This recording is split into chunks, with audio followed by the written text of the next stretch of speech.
తను కుమారుడు ఆ పనిని తుదముట్టించడం వరకు ఈ లోకానికి వచ్చి ఉన్నాడు.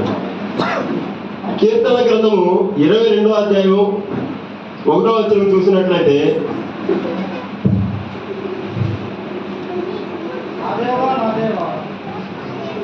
నా దేవా నా దేవా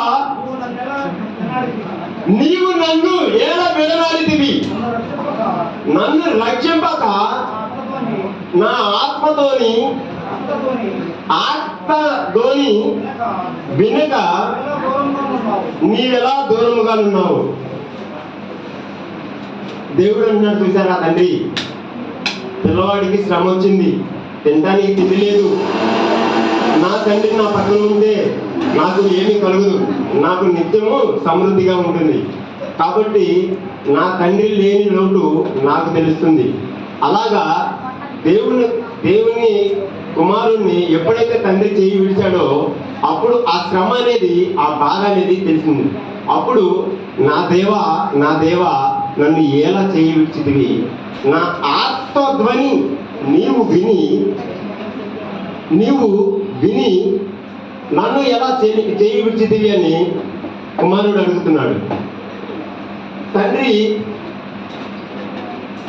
ఆ పిల్లవాడి కోసం మన తండ్రి ఎలా ఇబ్బంది పడుతూ ఉంటాడో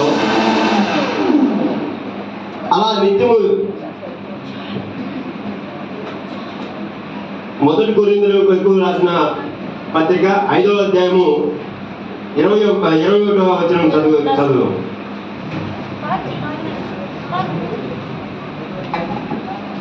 మొదటి కొరింథీయులకు రాసిన పత్రిక 5వ అధ్యాయము 21వ వచనం.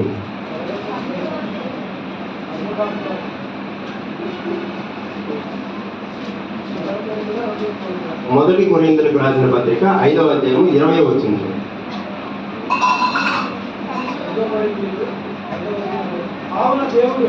కావున దేవుడు నా ద్వారా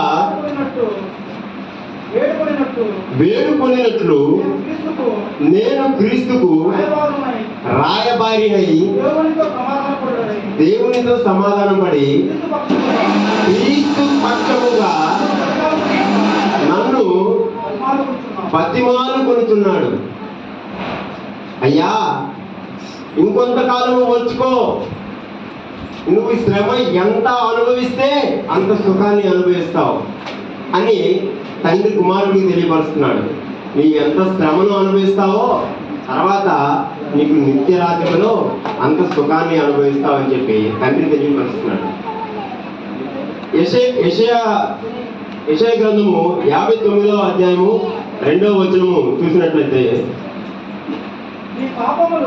మీ పాపములు ఆయన ముఖమును మీకు మరుగుపరచును కనుక ఆయన ఆలపింపుకున్నాడు. చూసారా, తండ్రి ఎక్కడున్నా కూడా ఆ కుమారుని మీద కనుగొచ్చి ఉంటుందని చెప్పి ఆలపిస్తూనే ఉన్నాడంట. తండ్రి మనం ఎప్పుడు నిత్యము ఆయన్ని ఏ రోజైతే ఆరాధిస్తున్నామో నిత్యము ఎడతెగక ఆయన్ని కొనియాడుతూ ఎప్పుడైతే ఆయన స్తుతిస్తూ ఉన్నామో, ఆయన గణపరుస్తూ ఉన్నామో, ఆయన మన చుట్టూ కూడా సంచరిస్తూ మనతోనే ఉంటూ నా కుమారుడా అంటూ ఏమీ కుదవ కాకుండా సమృద్ధిగా అందిస్తూ ఉంటాడు. మనం ఎప్పుడైతే అది ఎప్పుడు చేస్తాడు, మన దేవుణ్ణి ఎప్పుడైతే స్తుతిస్తామో, ఎప్పుడైతే